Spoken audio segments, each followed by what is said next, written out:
Now, Congressman Adam Schiff, a Democrat from California and a member of the House Intelligence Committee, and welcome as always. Good to see you. Thanks, Alex. Let's start with the alarming rhetoric that we've been hearing over the past few weeks from North Korea. Were you satisfied with Secretary of State John Kerry's meeting with the Chinese top officials this weekend in Beijing and with their response? Well, I think the Secretary is doing exactly what he should do, that is pressing China, that has some real leverage on North Korea, to use that leverage to live up to this growing role on the world stage. It really is an opportunity for the U.S. and China to demonstrate that when they're together on the same page, there's nothing these two nations can't accomplish together. What will come out of that, we have yet to see. A lot of that will be done in private discussions between China and North Korea. There's a lot of speculation about how much influence China still has, but the only country that has real influence is China, and it can constrict its food and fuel and put real pressure on the North if anyone can. So I think what the Secretary has done has been exactly on the right step. We have a couple objectives here, Alex. The first, obviously, is to avoid conflict and loss.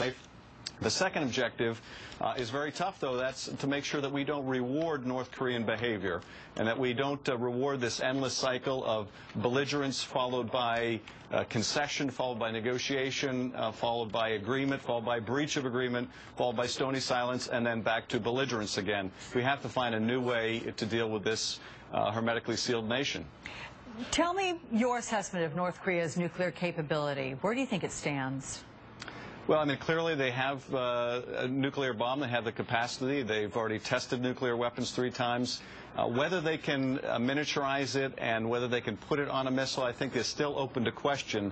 They may have reduced a nuclear weapon to a small enough size, but whether they could actually deliver it via missile, I think is still something that we don't have adequate evidence on. But listen, we don't want to take any risk, and so I think we're taking prudent steps by moving these interceptors into place so that we can shoot down missiles if necessary.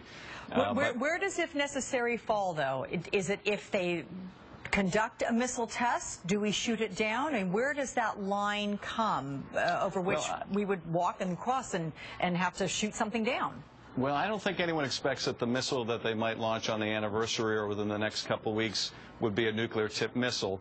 But if a missile, whether nuclear or conventional, is aimed in an American direction, aimed at our territory in Guam, or it's aimed at one of our allies in Japan or Seoul, then I think we shoot it down.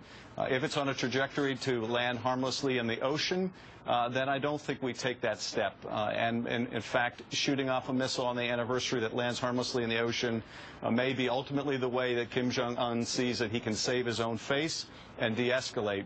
So I think only if it poses a threat to the U.S. or allies would we take the risk of shooting it down. Okay. Let's switch gears now, sir, and get to the president's budget proposal, because it's not going over so well within the party. So where do you stand with it, and where do you take issue? Well, certainly part of it doesn't go over well with me either, and I have great respect for the president, but I don't agree with the chain CPI concept, which to me just looks like a cut in benefits for a lot of Social Security recipients who can't afford a cut by any other name, and particularly when we really haven't asked that much of Americans who have done very well over the last 10 years, while most seniors have either stagnated or lost ground. It just doesn't seem very equitable or right to me. There are other parts of the budget I really do like. I like the investment in early childhood education. I like the investment in infrastructure. I like the further work on deficit reduction and balancing our budget.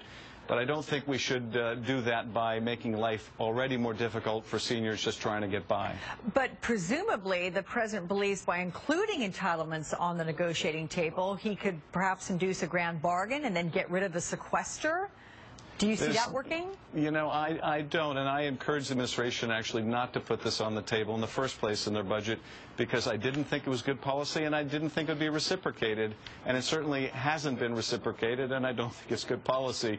So I don't think it really advances things. It may demonstrate to some in the country that the president is willing to compromise, but he hasn't found a willing partner on the other side, and frankly, I think there are better ways to reduce our deficit and debt than with the proposal he's made on chain CPI.